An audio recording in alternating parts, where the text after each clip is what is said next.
नमस्ते छात्रों, ऑनलाइन अध्ययन अध्यापन में आपका स्वागत।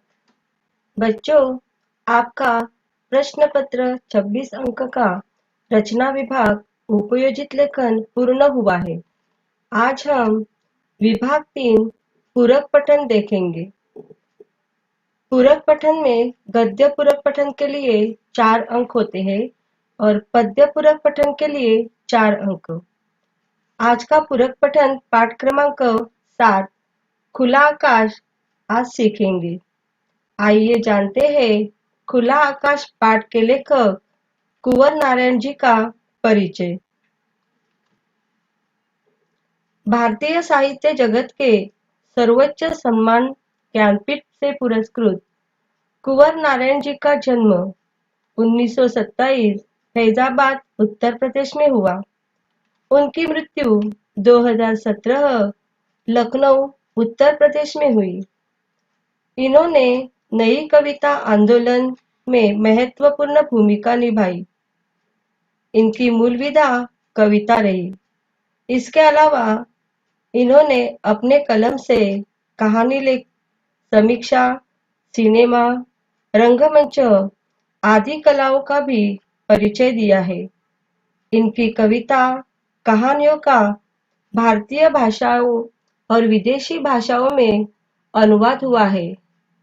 हिंदी साहित्य को समृद्ध व परिपूर्ण करने वाले सितारों में इनका महत्वपूर्ण स्थान है। अभी हम गद्य संबंधी जानते हैं। प्रस्तुत पाठ डायरी विधा का एक उदाहरण है। इस विधा में कुंवर नारायण जी ने जीवन के संघर्ष, साहित्य, आत्मचिंतन, जीवन क्रम आदि पर विचार स्पष्ट किए हैं।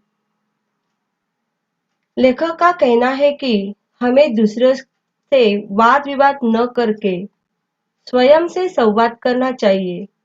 तो आइए देखते हैं प्रस्तुत विधा खुला आकाश, लेखक कुंवर नारायण जी। बच्चों, पाठ का स्पष्टीकरण करते समय आए हुए कठिन शब्दों के अर्थ में बताऊंगी। उसे आप ध्यान में रखिए अथवा नोटबुक में लिख कर लीजिए।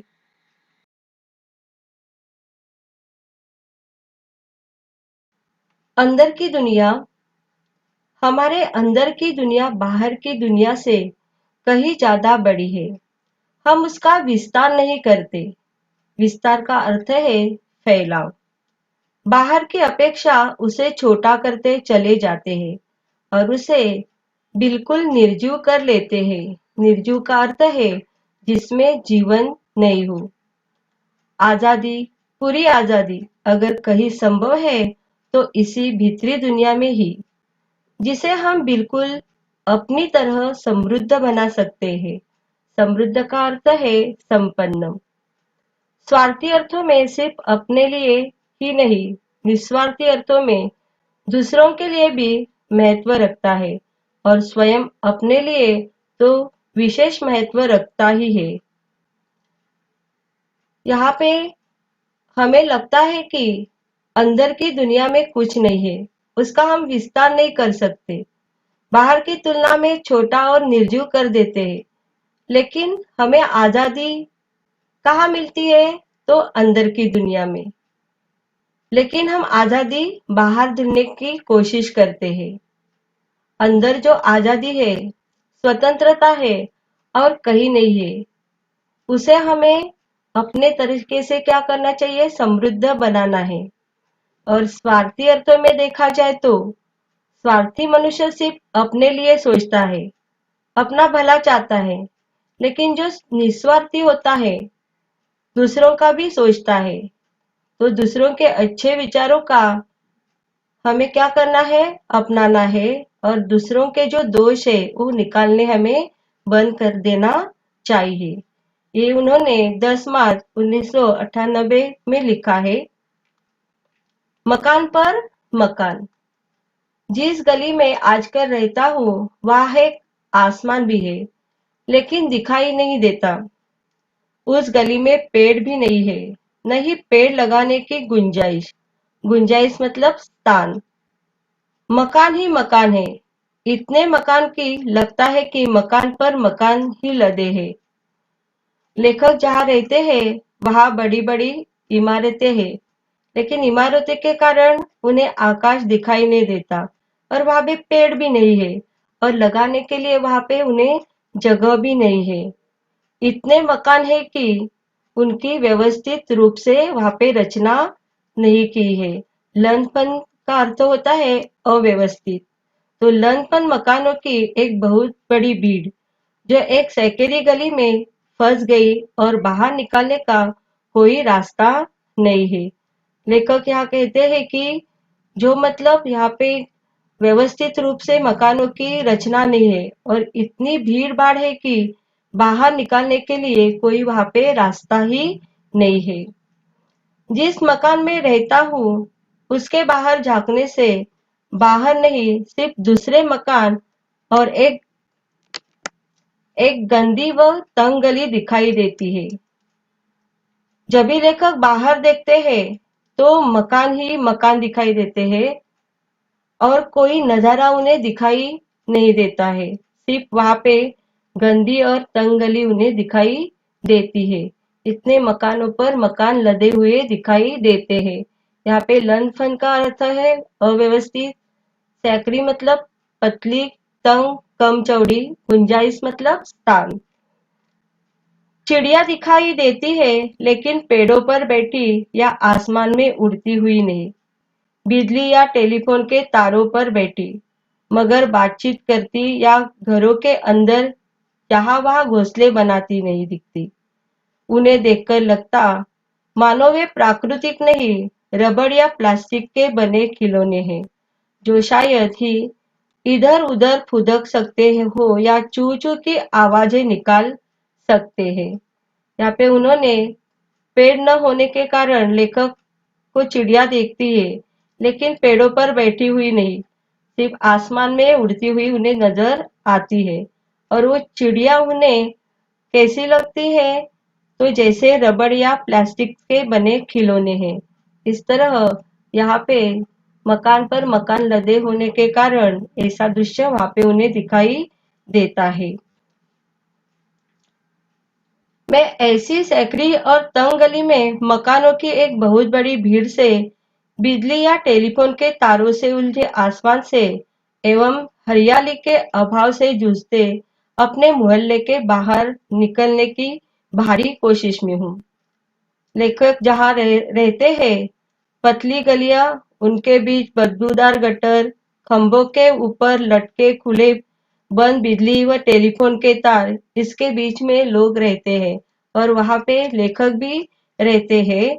वहां से लेखक बाहर निकलने की क्या कर रहे हैं, कोशिश कर रहे हैं। सही साहित्य, सही और संपूर्ण साहित्य वह है जिसे हम दोनों आंखों से देखते हैं, सिर्फ बाई या सिर्फ दाई आंखों से नहीं। यहाँ पे सही साहित्य एक समाज का क्या होता है, आईना होता है। उसकी पहचान हमें दोनों आंखों से करनी पड़ती है, सिर्फ बाई या सिर्फ दाई आंखों से नहीं करनी है। और यही सही और संपूर्ण साहित्य है, वह जिसे हम दोनों आंखों से देखते हैं।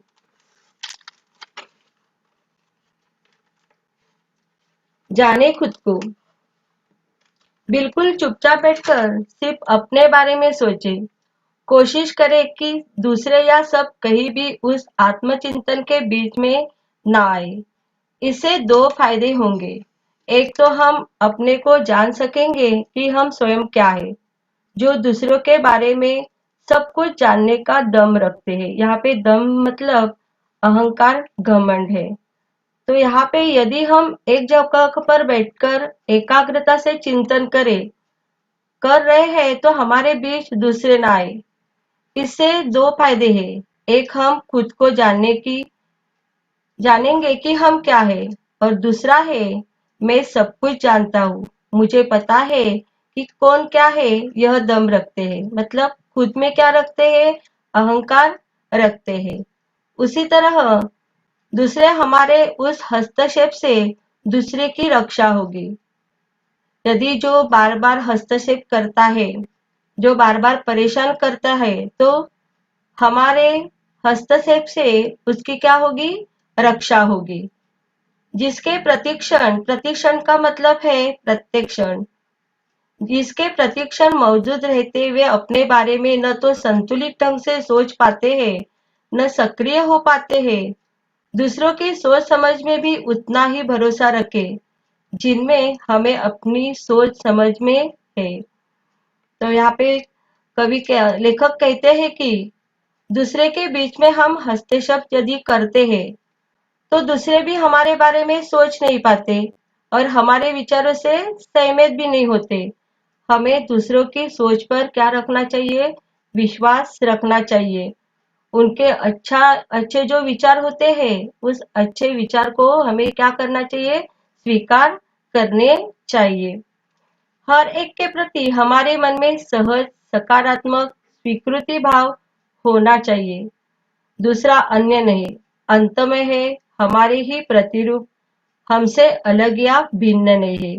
प्रतिरूप का अर्थ है प्रतिमा। हमें दूसरों के प्रति सकारात्मक भाव रखने हैं।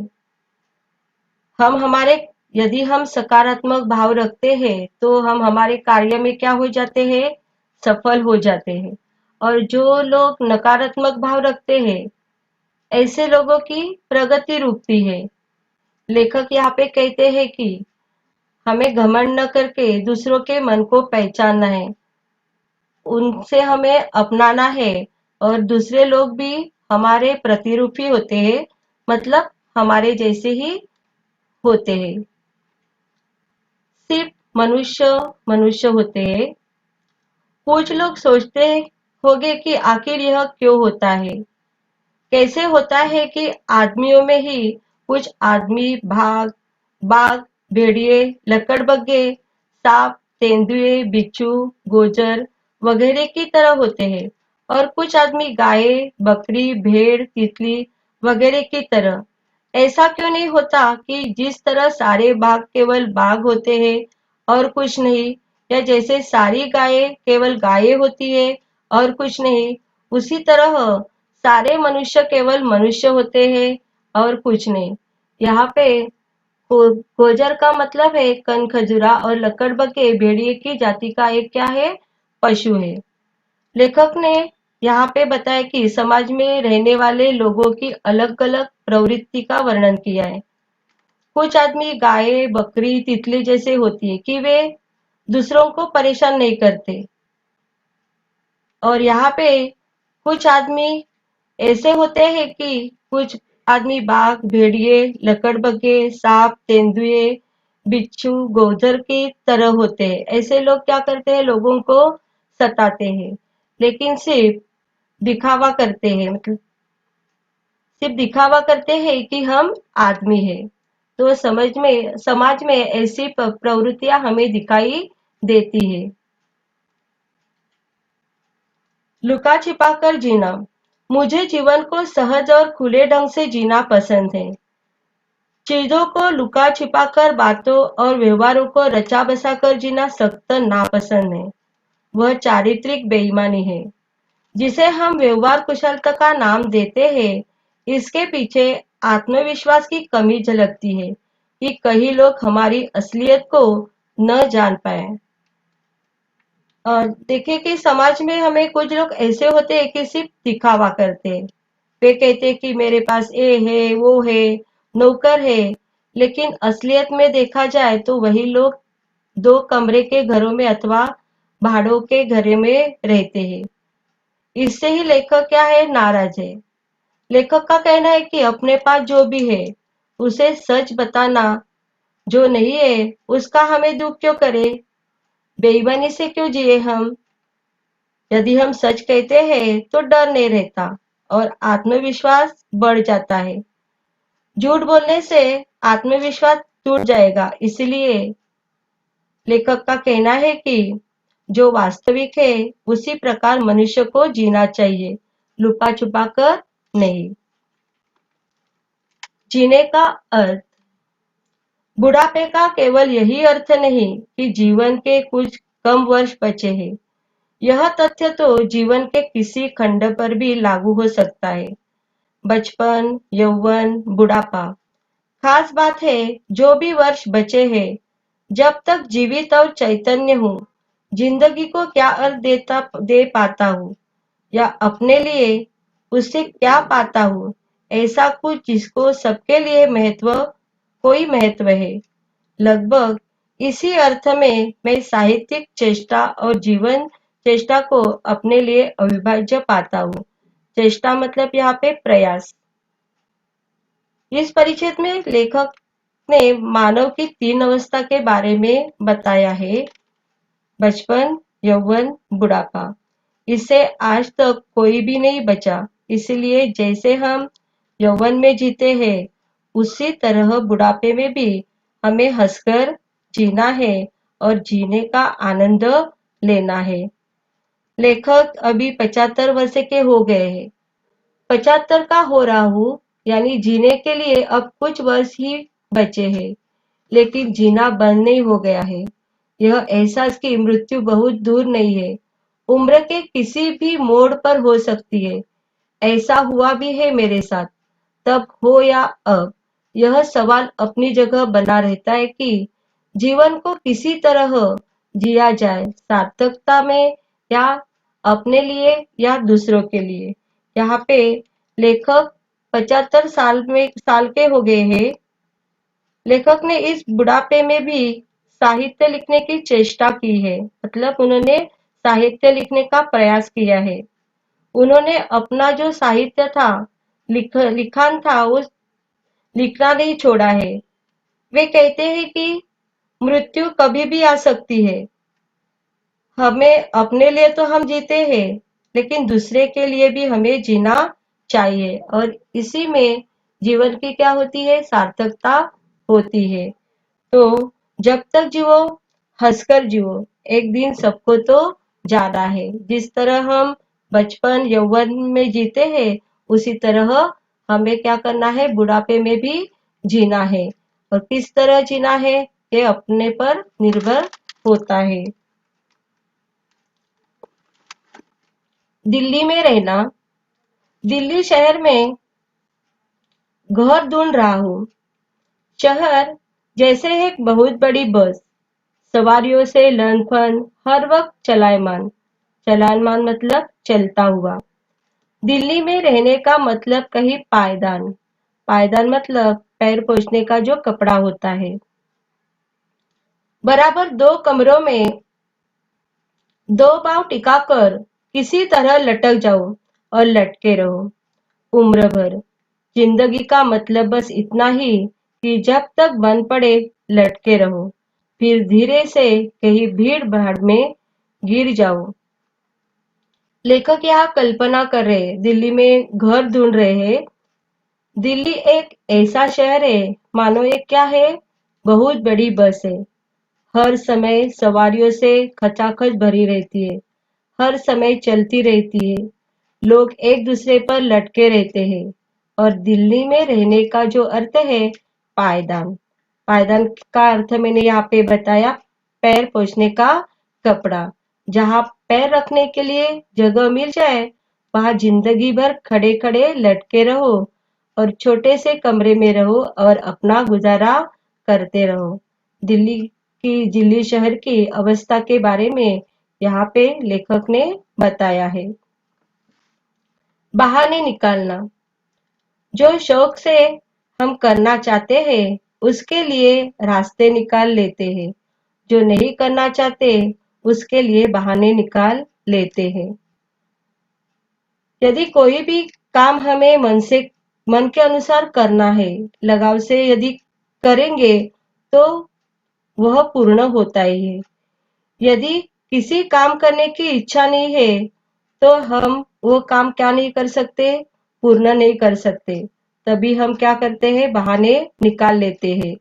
आज समय नहीं है, मुझे बुखार है, मैं बाहर गया था, ऐसे हम बहाना निकाल लेते हैं। तो सिर्फ यहाँ पे जो शौक से हम करना चाहते हैं, उसके लिए रास्ते निकालते हैं और जो नहीं करना चाहते हैं, उसके लिए हम क्या करते हैं, बहाने निकाल लेते हैं। अपने से बहस। बहस दूसरों से नहीं, अपने से करनी चाहिए, उससे सच्चाई हाथ लगती है। हमें दूसरों से बहस नहीं करना चाहिए, अपने आप से करना चाहिए।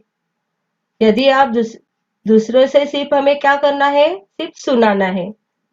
खुद को यदि हम बहस करेंगे अपने से, तो खुद को जानने की हम क्या करते हैं, कोशिश करते हैं। छोटी छोटी बातों पर यदि हम बहस करेंगे तो झगड़ा ही होगा। आपस में बहस करने से हमें यहाँ पे सच्चाई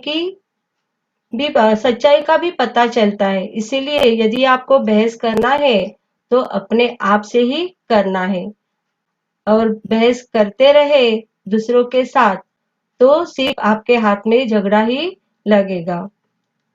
कुछ दिन पहले एक कंप्यूटर ने मुझे 40,000 रुपए में खरीदा है। आजकल उसकी गुलामी में हूँ। उसके नखरों को सिर झुकाकर झेल लेने भी अपना कल्याण देख रहा हूँ। सॉरी, यहाँ पे थोड़ा सा गलत पड़ा। उसके नखरों को सिर झुकाकर झेलने में ही अपना कल्याण देख रहा हूँ। उसका वादा है कि एक दिन वह मुझे लिखने पढ़ने की पूरी आजादी देगा। फिलहाल उसकी एकनिष्ठ सेवा में ही मेरा उज्जवल भविष्य है। चीजों की गुलामी यहाँ पे है। आजकल का जो आदमी है चीजों का क्या हो गया है, गुलाम बनता जा रहा है। लेखक कहते हैं कि कंप्यूटर ने मुझे खरीद लिया है। तो यहाँ पे जो कंप्यूटर के नखरे होते हैं, कंप्यूटर खराब होता है तो उसके नखरे को हमें क्या करना पड़ता है, झेलना पड़ता है। और आज के जमाने में मशीनें मनुष्य पर राज कर रही है। गाड़ी है, मिक्सर है, फ्रिज है, पंखा से लेकर सब की हमें क्या करनी पड़ती है, गुलामी करनी पड़ती है। और इन चीजों की गुलामी में ही हम फंसते जा रहे हैं। यहाँ पे लेखक ने इसके पहले एक मोटर मुझे भारी दामों में खरीद चुकी है, उसकी सेवा में भी हूँ। दरअसल चीजों का एक पूरा परिवार है जिसकी सेवा में हूँ। आदमी का स्वभाव नहीं बदलता या बहुत कम बदलता है। गुलामी करवाना उसके स्वभाव में है, सिर्फ तरीके बदले हैं। गुलामी की प्रवृत्ति नहीं। हजारों साल पहले एक आदमी मालिक होता था और उसके दर्जन गुलाम होते थे। अब हर चीज के दर्जन गुलाम होते हैं। अभी यहाँ पे सारी जो वस्तुएं हैं, इलेक्ट्रॉनिक की वस्तुएं हैं, मोबाइल से लेकर टीवी, फ्रिज से लेकर, उनके हम क्या हो गए हैं, अभी गुलाम बनते जा रहे हैं। पहले तो एक ही मालिक होता था और दर्जनों गुलाम होते थे।